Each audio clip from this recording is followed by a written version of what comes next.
तर अवकाळी पावसानं रायगड जिल्ह्यात माणगाव, कर्जत आणि रोहा तालुक्यात उन्हाळी भात शेतीचं मोठ्या प्रमाणात नुकसान केलेलं आहे।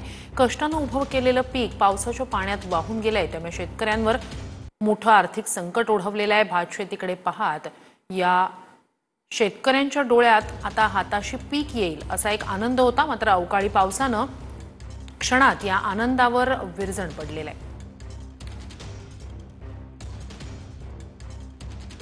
सतत मुसळधार अवकाळी पाऊस बरसला।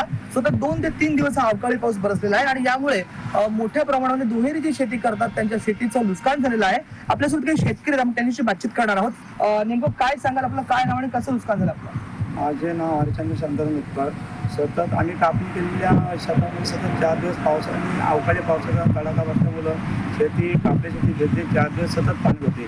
जोडूनची घेतलेलं भात आमचं पूर्ण काले झालेलं आहे। आता खायचं वांदे, तर सरकारने आता थोडंफार विचार करून गांभीर्याने विचार करून आमच्या याचा प्रश्न सोडावा। नुकसान झाले, आम्ही कापले आणि रात्री पाऊस आला, त्यामुळे आमची नुकसान झाले। आणि दुसऱ्या दिवशी पण पाऊस आला, सकाळी पण आला, रात्री पण आला आणि तिसऱ्या दिवशी झोडा घ्यायला तर तिसऱ्या दिवशी पण पाऊस आला।